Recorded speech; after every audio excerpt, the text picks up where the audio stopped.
Мне на самом деле очень неудобно комментировать те материалы, которые были опубликованы в наших соцсетях. Мне даже стыдно это комментировать, если быть откровенным.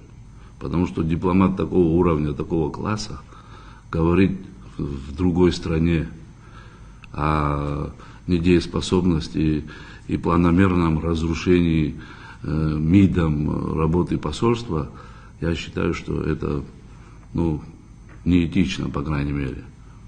Нельзя так себя вести дипломату. Есть вещи, которые можно говорить, а можно нет.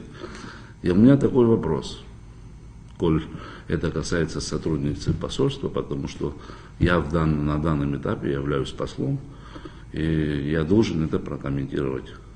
Но я думаю, что кто мешал Татьяне Георгиевне, видя, что МИДом проводится целенаправленная работа по развалу работы посольства, это озвучить раньше.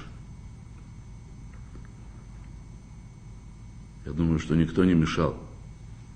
Абсолютно мое убеждение, что это подсказка, но хочу отметить, что неудачная подсказка. Вводить человека с определенным опытом работы, с определенным имиджем, авторитетом, да, в такую ситуацию считаю неправильно. Поэтому я бы дальше это не стал комментировать.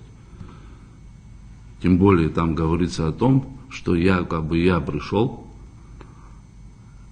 и ей сказал, что вы уволены, и я извинялся, покраснел перед ней, и в таком тоне, что я не мог аргументированно сказать, по каким критериям ее уволили. Я ее пригласил в кабинет посла, хочу, чтобы вы знали. И сказал, я родился в традиционной абхазской семье, и сказал по-абхазски, мне неудобно вам говорить, что ваш приказ лежит в посольстве. Но я должен озвучить это вам в лицо и передать этот приказ в руки, потому что с той даты, как этот приказ был оформлен, вам не будет начисляться заработная плата. Видимо, Татьяна Георгиевна меня плохо знает. Я мало где краснею, потому что стараюсь не делать проступков таких, за что краснеть можно было.